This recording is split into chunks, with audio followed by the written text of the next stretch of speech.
ছোট মাছ রান্না করব হাতে মেখে। এই মাখা তরকারিটা অনেক বেশি ভাল লাগে। কার, কার ভাল লাগে অবশ্যই কমেন্ট বক্সে জানিয়ে দিবা। আমার কাছে কিন্তু অনেক বেশি ভালো লাগে। তো হ্যালো গাইস, আসসালামু আলাইকুম। কেমন আছো সবাই? আলহামদুলিল্লাহ আমরা ভালো আছি। তো দেখতে পাচ্ছ ছোট মাছ। এই মাছগুলো হচ্ছে আমি নিয়েছিলাম দুপুরবেলা, একটা আঙ্কেল নিয়ে আসছিল। মাছগুলো অনেক, অনেক ভালো ছিল। দেখতে পাচ্ছ এই মাছগুলো অনেক সুন্দর। আমার কাছে কিন্তু অনেক বেশি ভালো লাগে ছোট মাছ। তাই সবসময় চেষ্টা করি ছোট মাছ নেওয়ার জন্য। এই মাছটাকে কার এলাকায় কী বলে অবশ্যই কমেন্ট বক্সে জানিয়ে দিবা। মাছগুলো কিন্তু একেবারেই ছোট। আর এই মাছগুলো পরিষ্কারই থাকে, শুধু কিছু পাথর আর ঝিনুক থাকে, সেগুলো একটু ভালো করে পরিষ্কার করে নিলেই হয়ে যায়। তো এই যে দেখতে পাচ্ছ কি সুন্দর, অনেক অনেক বেশি ভালো লাগে। তো এখন এই যে দেখতে পাচ্ছ মাছ, এই মাছগুলোকে যেহেতু আমার হাতে একেবারে সময় নেই, দুপুরবেলা নিয়ে আসছে, এখন এগুলোকে সুন্দর করে প্যাকেট করে রেখে দেবো। প্যাকেট করে রেখে দেবো, যখন রান্না করব তখন এগুলো পরিষ্কার করে নেব। তো এই যে আমি এখন এটা ভাগ করে নিয়েছি। আমার 1 কেজি মাছকে 6টা প্যাকেট হয়েছে। যেহেতু আমরা ফ্যামিলিতে একেবারে সদস্য কম, আমরা মাত্র 3 জন ফ্যামিলিতে সদস্য। তো 3 জন মিলে কিন্তু অল্প অল্প করে ভাগ করে নিলেই হয়ে যাবে।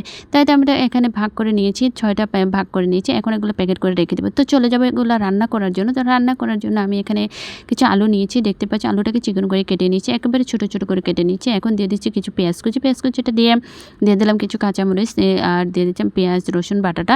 যেহেতু আমি এখানে বাটা পেঁয়াজটা ব্যবহার করবো, সেই জন্য পেঁয়াজ কুচিটা একেবারে কমই দিয়েছি।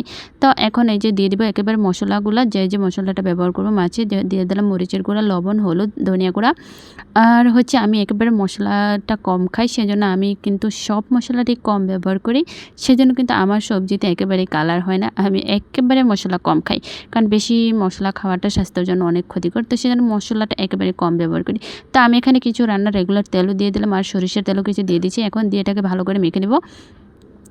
যতক্ষণ পর্যন্ত মাখবো ওই যে সবজি থেকে যেন পানিটা বের হয়ে যাওয়া পর্যন্ত। তো এই যে সুন্দর করে মেখে নিচ্ছি। যখন সবজি থেকে পানিটা বের হয়ে যাবে তখন আর মাখতে হবে না। তখন দিয়ে দেবো মাছগুলোকে দিয়ে এটাকে আবার আলতো হাতে একটু ভালো করে নেড়ে দেবো, মাছটাকে মিশিয়ে দেবো আর কি। তো এই যে দেখতে পাচ্ছি আমার কিন্তু এটা মাখা হয়ে গেছে, তোমাদের দেখিয়ে দিচ্ছি কেমন হলো।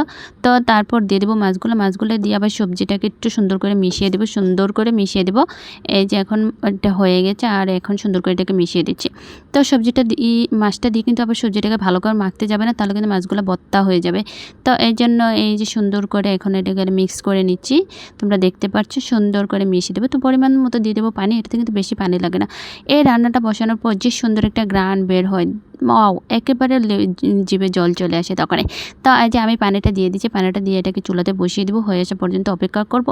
আর সবজিটা হতে কিন্তু বেশি সময় লাগে না, অল্প সময়ে ছোটো মাছটা রান্নাটা হয়ে যায়। এই যে দেখছো পানিটা দিয়ে দিলাম, এখন এটা চুলাতে বসিয়ে দেবো। চুলাটা জ্বালিয়ে দিচ্ছি। এটা কিন্তু চুলাটা দেখতে পাচ্ছ প্রায় গরম হয়ে গেছে সবজিটা। তো এখন হয়ে আসা পর্যন্ত অপেক্ষা করব। ওয়াও, এই যে আমার সবজিটা কিন্তু হয়ে গেছে। তো তোমাদের কার কার পছন্দ এই ছোটো মাছের হাতে মাখানো রান্নাটা, কার কার ভালো লাগে অবশ্যই কমেন্ট বক্সে জানিয়ে দেবা। আমার কাছে কিন্তু অনেক বেশি ভালো লাগে। আর অন্যদিন যদি ভাত 1 প্লেট খাওয়া হয়, এই মাছটা রান্না করলে 2 প্লেট খাওয়া যায়। ভালো লাগলে পাশে থাকবা। বাই।